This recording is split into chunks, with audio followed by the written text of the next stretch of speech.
Sejam muito bem-vindos a mais um vídeo do Pod Falando. Hoje estamos aqui todos reunidos e com um convidado muito especial, o Platini, está aqui com a gente para gravar um vídeo, pela primeira vez vídeo, mas ele já gravou um podcast também com a gente, só conferir lá no Spotify. Mais de um episódio, inclusive. Exatamente. E o Platini tem também uma página de crítica de cinema chamada Cinema Sem Cilindradas, não é isso, Platini? É isso aí. Se quiser já deixar um recado sobre a tua página aí. Segue lá, @cinema sem cilindradas 10cc. Tudo certo. Tem várias críticas de cinema lá pra vocês conferirem. Críticas que saem quentes também, que o Platini consegue ali um acesso pra assistir os filmes. E é isso. Vamos lá, hoje o tema é Regra dos 15 anos de novo. Vamos falar desse filme maravilhoso de 1999. E o Super Pop tá passando de novo na pedreira aqui, não sei se dá pra ouvir aí. Mas hoje vamos falar de Matrix, de 1999. E talvez a gente tenha O único Matrix, né? Exatamente. O único. E também vamos dar uma palhinha aí do Resurrections aí, fazer umas comparações pra ver o que mudou, o que veio, o que não veio, né? Paulo Lira, o que é a regra dos 15 anos pra todo mundo saber? Quem não vamos sabe. lá, o bacana é que já é o segundo final de semana que a gente grava a regra dos 15 anos, então já tá aqui, ó. Tá calibrado. Cara, a regra dos 15 anos é, como eu gosto de falar, é um conceito que nós criamos tirado de porra nenhuma, né? Onde a gente adaptou a ideia de que julgar, analisar se um filme, uma obra, ela funciona 15 anos depois do momento que ela foi lançada, né? Levando em consideração o contexto histórico, o momento histórico que ela foi lançada, e 15 anos após se ela ainda funciona no sentido de ainda é um bom filme, ainda é um filme aceitável, as críticas que ela coloca, os pontos que elas colocam ainda funcionam ou ela é cancelada? E tudo isso a gente analisa ali baseado em nossa opinião e mais nada. Exatamente. Porque é isso que importa. Tava aproveitando a explicação pra ajeitar a câmera. É que a gente faz tudo ao vivo. Aqui é tudo ao vivo. É improviso. Normal. E é tudo ao vivo. Mas aí, vamos lá, né? Vamos voltar, sei lá quantos anos atrás. Foi 99. Não sou 99. Faz a conta aí, vocês de exatas, façam a conta. Vocês de exatas aí, eu deixo a conta pra vocês. E vamos voltar para 1999 em Matrix. Cara, 2 anos, gente. Tá aí, ó, nosso matemático aí. 3 anos, né? Eu sou muito de matemática, mano, mais de 99. 10 da manhã do sábado. 10 da manhã, cara, peraí. Amigo, eu já levei uma facada ali da ótica, saca? Então não dá. Vamos lá. Mas bom, o Matrix de 1999. Acho que, contextualizando a época, cara, a gente tava lá. A gente sempre fala aqui, né? O bug do milênio. É uma virada de século e tudo mais. E eu acho que pra época, assim, cara, acho que ainda tava surgindo a internet, não é isso? A internet no Brasil, eu acho que a internet era pra pouco na época, na verdade. Bem poucos, né? O pessoal trabalhava com kbytes. Popularizando a internet. Ainda tava muito... A boa e velha discada. Exatamente. Só quem viveu sabe. Então, acho que quando surgiu o Matrix, assim, deram uns conceitos tão diferentes pro público que eu acho que por isso ele se popularizou tanto. E por conceitos diferentes, eu levo em conta toda parte mitológica, digamos assim, que se fez o Matrix, né? Porque depois que ele nasceu e todo mundo viu, eu até me surpreendo quando eu comecei a entrar nessa vida de ficar vendo filme toda hora, ficar falando de filmes, o quanto Matrix ainda era popular em 2014, 2015, e quando eu entrava em fóruns e tal, eu via todas as teorias e vídeos sobre Matrix. Tá? Vários coaches pegaram aí a pílula vermelha, né? Tanto hoje em dia quanto enfim, antigamente.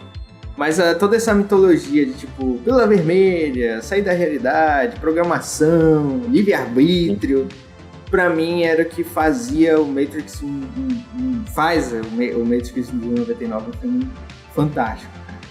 Um filme único, né? Exatamente, um filme único. Não só por isso, mas também por porque é um filme que é marcante por causa de todas as inovações visuais também, né? O Matrix, ele tem...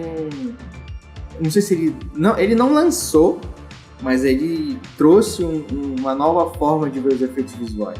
O bullet time, né? Várias e várias...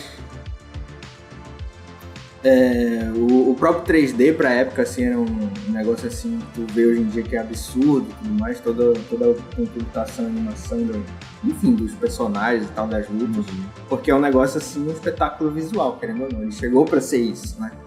E além de, enfim, toda a reflexão. Mas eu acho que isso marcou também a época, sabe? Depois de Matrix tem um antes e o depois, com certeza. Assim como tem um antes e depois de Senhor dos Anéis também, entendeu? Então, particularmente, eu surfei ainda um pouco da onda do Matrix, porque acho que em 2004, 2005 eu trabalhei numa locadora e aí sempre rolava esse debate lá. Naquela época tinha aquela história de tu viu o filme errado, tu não entendeu, né? Hoje ainda tem, mas é pouco, né? Mas naquela época era demais. E aí... Hoje hate na internet. Pois é. E eu não me considero fã de Matrix, mas obviamente eu não posso negar isso daí que tu falou, né? Essa soma ao cinema que o filme trouxe. Tem essa questão filosófica dentro do filme, que foi muito bem aproveitada nos debates, até hoje, inclusive, né? Como a questão da pílula azul e tal, esse papo de coach, sempre o pessoal traz esse conceito. E também a contribuição que o filme trouxe no aspecto visual, né? Você falou que existe o cinema antes e depois, eu coloco até, acho que Avatar também aí também, com certeza, nesse bolo. Antes e depois. E aí, mesmo eu não me considerando fã, não posso negar essa contribuição que o filme trouxe, né? E revendo, você percebe que o filme ainda permanece atual no debate. E eu acredito que o que faltou no novo, não vou nem antecipar aí o papo, seja justamente essa contribuição filosófica que eu acho que o fã estava esperando muito, e também essa contribuição visual. Eu acho que trazer aquela transformação que ele trouxe em 99 era uma grande expectativa que não rolou. Mas voltando para o filme de 99 em si, eu acredito que se você não excluir, mas tirar do debate o 2 e o 3 e fazer uma comparação com o de 99 com o atual, o de 99 permanece disparado lá na frente, como um filme que pode ser visto em qualquer roda de cinéfilo aí, bater um papo, trazer para os dias atuais aquela filosofia levantada lá atrás, que era outra. Se você trazer agora para esse lance da internet, como é que tá essa exploração, essa vida digital, porra, atualizadíssimo. Eu acho que só muda o avanço da internet, mas a discussão ainda é a mesma, né? Exato. Ele é mais atualizado que o atual, né? Incrível isso. Que 4. Não tem como, cara. Não tem como superar. Não sei qual foi o grande problema. Assisti 40 minutos assim. Mas enfim, depois a gente fala depois. Eu acho que o primeiro, né? Ele não literalmente não se compara com nenhum outro. Nem terceiro, nem quarto. Tanto em termos de qualidade mesmo, porque por mais que na época os efeitos especiais fossem um pouco mais não é antiquados, mais rústicos, vamos assim dizer, eu acho que teve um esmero maior, acho que teve uma preocupação maior em fazer o filme do que os outros. Os outros pareciam que eram...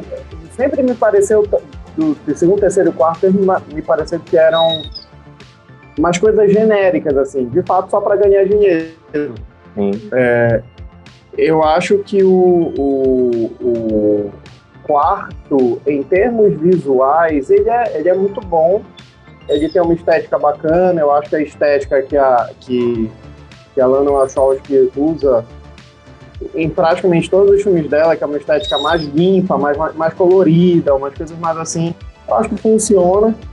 Só que eu acho que lá atrás em Matrix eles, né, na época, eles acertaram a mão na história, no romance, nas referências. Só que depois eu não sei direito explicar, mas elas, né, agora elas, perderam completamente a mão nas coisas. É o que eu sempre falo. É a mesma coisa de Sense8. Tem uma excelente ideia, mas um desenvolvimento muito ruim. Por quê? Porque elas querem falar sobre 10 coisas ao mesmo tempo e quando tu vê não estão conseguindo falar de nada. A Matrix Resurrections, ele vai pelo mesmo caminho. E é o que eu acho diferente de Matrix. Matrix, ele foca numa coisa. Ele aproveita um assunto e fala sobre 3 coisas relacionadas a esse assunto. Ele fala de forma filosófica, cita religião, ele cita tudo, mas dentro de um assunto. Aí me parece que os outros são muito vagos, eles têm vários assuntos que são tratados de várias formas diferentes. Aí eu acho que fica confuso, os filmes se perdem. Do segundo, terceiro e esse quarto ano, tu tem umas horas assim que tu fica o que eles estão discutindo, em que momento eles começaram a discutir isso, pra já tá terminando a discussão, sabe? Aí tu fica... E eu acho que esse é a grande problemática de todas as produções das irmãs Wachowski. Era isso que eu ia falar. Elas têm problema de desenvolvimento mesmo. Elas conseguem criar uma ideia boa, excelente. Como que a gente viu também no início de Sense8, como a gente já falou em outro episódio, como o próprio Matrix, o primeiro e tudo mais. A estética delas é muito bonita e tudo mais, mas chega numa hora do desenvolvimento que elas capotam, né? É a síndrome de George Lucas, né? A George Lucas só teve a ideia boa, o resto, né? Exatamente, a criação é boa, mas a galera sabe desenvolver melhor. Assim, eu concordo em partes. Depende, Baixou o Monark aqui, né? Concordo em partes. Eu gosto de como elas... Mas Sense8 é gostável, Rafa. Tu tem que entender que Sense8 não é um negócio ruim. Ele só é mal desenvolvido. Às vezes ele realmente dá uma capotada, assim, tal. Mas eu gosto da criatividade das Wachowski. Mas elas são criativas, elas são muito criativas. Mas tem um problema de desenvolvimento. Eu vou concordar aí com dor no coração. Pronto. Uma coisa que eu acho legal, né, que eu... Analisando isso quando vocês começaram a falar, é que eu acho que justamente o primeiro filme de Matrix, né, que eu gosto de dizer o único filme de Matrix... o único que existe. Ele é um filme bem contextualizado para a época dele. Como a gente já falou, ele funciona muito bem hoje em dia. Se tu for observar, por exemplo, tudo bem, nós somos, por exemplo, eu sou de 95, né, quando lançou o filme, eu tinha 4 anos, mas quando eu fui assistir, né, eu já tinha um contexto, eu sabia o que estava acontecendo naquela época e tudo mais. Se uma pessoa mais recente for assistir, talvez não tenha tanta receptibilidade por conta desse contexto social que a pessoa viveu e tudo mais. Mas ele ainda é um filme que consegue transpassar pelo sentido de que a internet é uma das tecnologias. Todo mundo já viu a evolução de uma tecnologia, então é fácil para uma pessoa falar assim, beleza, algum dia ela foi assim, então vou comprar essa ideia. Por mais que seja mais difícil para uma pessoa que não viveu a época. E ele é um filme completinho, ele te mostra ali o que está acontecendo, ele te mostra a mitologia, ele te mostra quem são os vilões, ele te mostra o que é a sociedade dentro e fora da Matrix, né, com as pílulas e tudo mais. E eu acho que talvez o único pecado do Matrix 1 seja terminar com um gancho muito forte. Já tava pensado, né? Aquelas sequências, né, cara? Uhum. Já tava assim, tipo, caraca, vamos fazer. Porque se ele fosse um filme que fechava ali, e fechava, mesmo que tivesse continuidade, ele não seria, tipo assim, ele não é que ele é ruim, jamais o Matrix é ruim. Eu diria, né, como opinião, que ele é ruim. Mas talvez o pecado dele seja justamente depender desse gancho final, abrir muito esse gancho final, deixar muito explícito o gancho final que ia dar uma continuidade. Ah, tá. O final do primeiro, tá falando? Isso, o final do primeiro. Porque o final do último é muito parecido. O filme inteiro ele é parecido com o primeiro, né? A ideia é exatamente essa. Só que eu concordo contigo quando a gente vê o quarto. Uhum. Pra mim, Matrix ele sempre foi meio completinho, como tu falou. Eu nunca tive problema com o final dele. Mas vendo o final do quarto, que é muito similar ao primeiro, eu fiquei tipo, sabe? Eu não entendi muito bem se precisava ter isso, né? Se tornou uma homenagem mesmo, ou uma cópia, ou uma forma de só lembrar a história, eu não sei. Mas eu nunca tinha olhado. Pode ser muito o que aconteceu com Star Wars também, né? Com o Despertar da Força, que foi uma homenagem, só que Despertar da Força foi bom. Sim. Exatamente, Só uma colocação que eu queria fazer aqui rapidinho.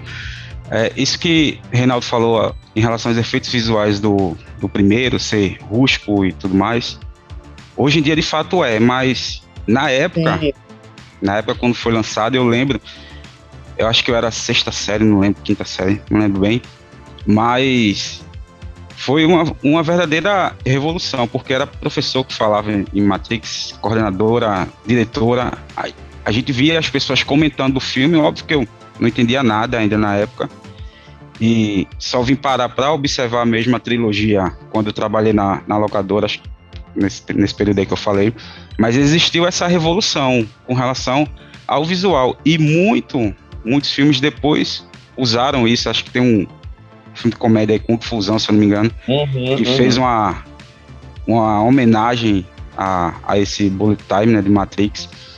E nisso que o Paulo falou do final, era uma característica da década de 90, né? Muitos estúdios apostavam no lançamento de franquias e tudo deixava gancho. Você via um filme, se você parar hoje para dar uma olhada nos lançamentos dos grandes estúdios dos anos 90, a maioria vai ter o gancho, que é uma tentativa de ter uma continuação, né? Até filme de ação terminava com gancho.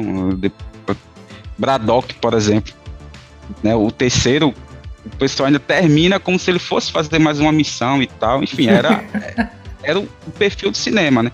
Sim. E esse novo agora, o final, justamente é isso que vocês falaram, né? Apresentar ao universo, a uma nova geração e tentar lançar uma nova franquia, né? Que eu acredito que vai rolar. Opinião pessoal. Uma nova franquia agora? Eu acho que eles vão nova trilogia? Fazer uma nova trilogia, uma nova trilogia, a palavra correta.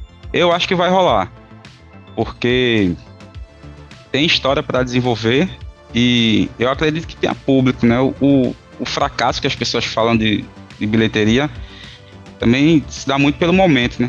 Não é só pelo filme, é o momento que a gente tá passando, pandemia e tal, as pessoas realmente não estão indo ao cinema, mas os números aí do HBO Max de exibição tá bem legal do filme. Eu não sei como é que tá hoje a nota dele aí nos sites especializados, mas a recepção no stream foi boa. Agora é filme para cinema, né? Produção de cinema. Aí vai ter essa questão agora de onde é que ele vai sair melhor e a grana que vai entrar para poder dar continuidade. Eu realmente acho que ele... Eu acho, inclusive, que a franquia devia continuar. Eu não acho que devia parar. Eu não gostei real de Matrix Resurrection, mas eu acho que não devia parar. Eu concordo contigo. Para mim, tem que ter mais. Só que eu sou da opinião um pouco polêmica de que não tem que estar mais com a direção e nem com o roteiro das Wachowski. Porque eu acho que não funciona mais. Sabe? Sinceramente, eu acho que é o momento de se pegar alguém que é fã e esse fã começar a fazer, porque é o que tá rolando hoje. Chama John Favreau. Tipo isso. John Favreau.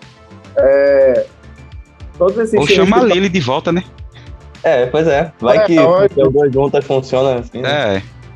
O que eu tô entendendo que é exatamente a questão do que o filme conversa sobre a metalinguagem, do novo, né, no caso, sobre a metalinguagem e sobre essa questão de se ter fãs, de todo mundo saber a história, é que eu acho que se pegar o cara original, fica batido demais. Que eu acho que foi o que aconteceu com Resurrection. Por que eu tô falando isso? Porque os filmes que deram certo, seja na crítica ou seja de bilheteria, que foram revitalizações, eles não foram da pessoa original. O George Lucas não fez essa nova retomada, seja dos filmes ou seja das séries. Né? E J.J. Abrams tentou e fez o que fez. Mas o Jon Favreau tá aí pra ajeitar tudo, né? Por assim dizer. Apenas dois homens. Jon Favreau e Rian Johnson. E o próprio Pânico recente, ele foi feito por fãs. E funcionou. O novo Ghostbusters também, sabe? Então, o que eu tô entendendo é que eu acho que a visão da galera lá atrás, ela ou parou no tempo, ou ela ficou um pouco ultrapassada para esse contexto. Eu acho que o universo é extremamente rico para não trabalhar em cima dele. Só que você tem que se trabalhar bem. Eu vejo Matrix igual Star Wars. Igualzinho. É um universo enorme, imenso, que dá para se fazer milhões de coisas, só que tem que se fazer bem feito. Tem que chamar um cara bacana, tem que chamar um cara que entende e jogar. E esquecer o Keanu Reeves como ator principal do filme. Tem que botar ele só como participação. Deixa só eu uma acho que já participação teve especial. Já teve um direcionamento com relação a isso, né? Com relação à participação do Keanu dentro do universo, né? Eu acho que dando continuidade ele não vai ser o protagonista, até porque não cabe. E uma coisa que tem que ser dita é que não adianta. Tem muitos fãs que falam assim: tem coisa que é intocável. Acabou, isso não existe. Não existe mais. O pessoal vai mexer, vai trazer o que fez de sucesso no passado, não adianta. E é isso que o Reinaldo falou: tem que trazer alguém com gana, né, com emoção, para poder dar continuidade ao universo. Eu acho que ou a Lily volta, ou as Wachowskis dão time aí no universo. Passou a tocha, né, velho? Eu sei porque você falou isso, Platini. Eu sei porque você falou isso. Porque você ouviu o nosso episódio de Existe Clássico Intocável? Nós falamos lá no nosso podcast. Tem lá, existe, claro. Mas essas franquias aí, as grandes franquias, eu acho que não adianta. Eu acho que não tem nada assim, tipo... Talvez tenha, mas tem coisas assim que dá pra renovar, como o Reinaldo falou. Tipo, trazer alguém com uma visão nova. Isso já se provou que tá dando certo. Vai funcionar fazer Pulp Fiction? Exato, foi isso que eu falei. Tem algumas coisas que realmente são intocáveis, né? Tu tá de sacanagem, Paulo Lira. Pera aí, pô. Tem coisa que é intocável, sim. Mas tem coisas assim que dá pra renovar. Quando é uma mitologia de um universo rico, assim como Matrix, dá, com certeza. Justamente. O que eu acho desse novo Matrix aí, passando por Resurrections, é que ele tem, pelo menos até onde eu vi, ele tenta, cara. Ele pega... É como se ele... É claro que a metalinguagem tá muito presente ali nesse filme, de tipo, ele tentar brincar um pouco com a mitologia dele. Tipo, ele pega... Acho engraçado que tem aquela sequência, né, que é até da música, né, do Free Your Minds, né, alguma coisa assim, que é aquela sequência dos programadores discutindo o que faz o Matrix bom. O que fez aquele Matrix ser memorável, assim. Aí o cara fala dos conceitos, bullet times, tudo mais, de liberdade. E é toda essa discussão que os fãs têm até hoje, tiveram na época e tudo mais. E isso eu achei legal no filme. Tipo, ele pega... E aí é engraçado porque ele tem o dono da empresa, né? Aí ele fala que, nossos amigos da Warner vão fazer o quarto jogo, mesmo sem você. E aí é tipo, entra toda essa metalinguagem, acho legal, assim, tem umas piadinhas. Então eles brincam com toda essa mitologia do Matrix.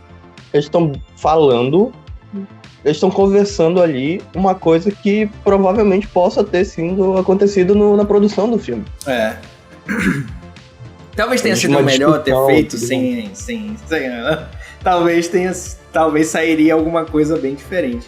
Mas é inegável que eles tentam pegar... Tanto é que o flashback é descarado nesse filme. O flashback são as imagens do filme mesmo, de 99.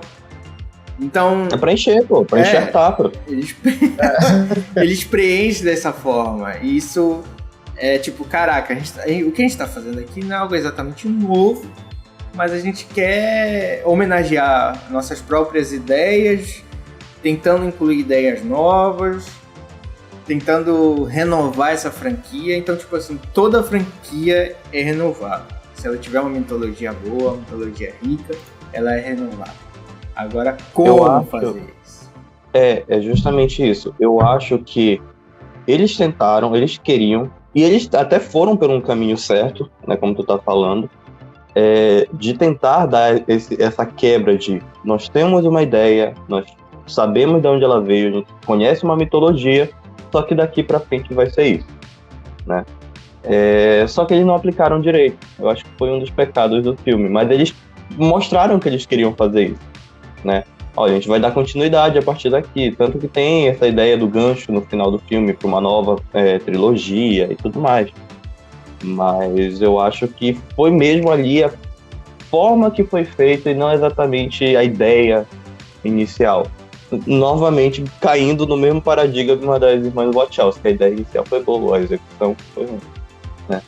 E o que eu, voltando à temática do podcast mesmo, o que eu poderia dizer é que Matrix 1, pra mim, passa na regra dos 15 anos, mas esse novo Matrix não passa na regra dos 2 meses.